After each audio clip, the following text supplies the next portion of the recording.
So, all right, let's have some fun real quick. Like worst or craziest experience. You guys have any interesting ones? I'm Oh, sure you have a gosh. bunch, but Totally. anyone that stands out? Go. Oh my God. Go. I did a foreclosure, and the people that were currently living there were obviously getting, evicted. Right. So my client comes to buy the house. Everything's okay. We go to do the walkthrough, and literally there is feces like all over the basement. I mean, they just picked up their beds and left everything else. They cooked pancakes and sausage in the morning, put everything in the sink. I mean, you can't even imagine. Nutty. There's like pancake batter everywhere. I'm like, this is crazy. And they're tenants, so they're not going to come back to clean No, up. but Yeah. you know what? A good lawyer, Bonnie Wright, Yeah. she got the agent to come back and help them clean up That's awesome. because Yeah. it was an agreement, and Yeah. they just. Yeah, but that's tough. I know we're not Crazy. seeing that as much now. Like foreclosure inventory is so low and everything. But you go back to the last real estate cycle. It's tough, right? Because that person they don't care. When you have a seller or somebody who's just like, all right, well then don't close. I mean that's a hard thing to No question. overcome, right? Yeah. Trying to keep that together, and that's where you got to roll up your sleeves, I guess. But how about you, Dan?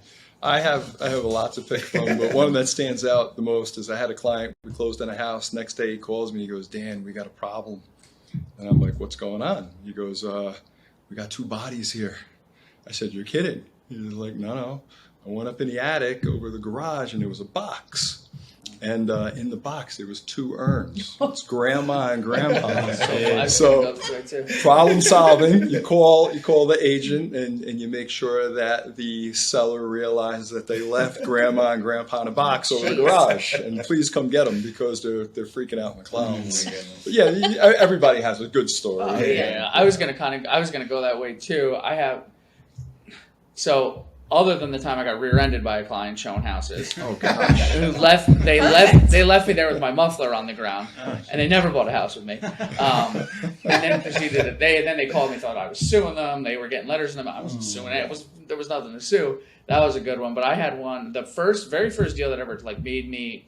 I feel like it was my take. You have a deal that kind of feel like takes you off, the very first deal where you do an open house, you meet 4 people, and a neighbor sells a house, and it was okay, it's starting to come together. It was that deal for me. They were friends from high school, nicest people in the world, but the buyers of their house were very. It was a contentious deal. At the end. There was crazy things that went on, but my clients were the nicest in the world. They call me up, and this is after closing, and he says, "Hey, I need you to do me a favor. I can't go back over there, obviously."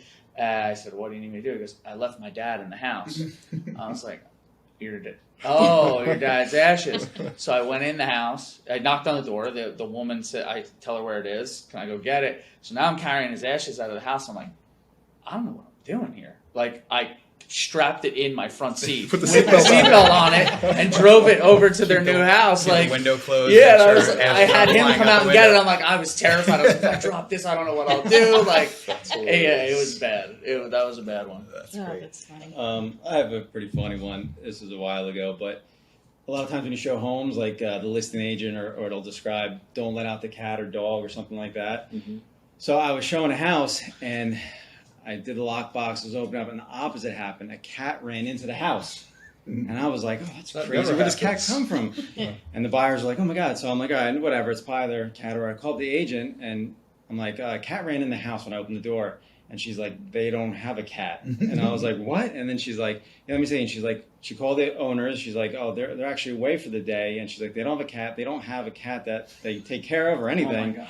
So I'm in this house with my buyers trying to catch this cat that's running away from us, running all under the couch and stuff. And I'm like, usually, you try and keep a cat or dog in the house. Yeah, I'm yeah, we're trying to take this getting cat out. out. So we eventually cornered it and were able to get this cat out of the Gotta house. get animal control to come in. That's Yeah, I was like, what if we don't catch it? I'm like, it took us over a half an hour to catch it. And I asked, at first I was doing it, and I asked my buyers, I have to kind of walk through the house a little. I'm like, can you help me get this cat out? And then we'll get the house. Yeah. I'm like, you might have to buy it because we let a cat in.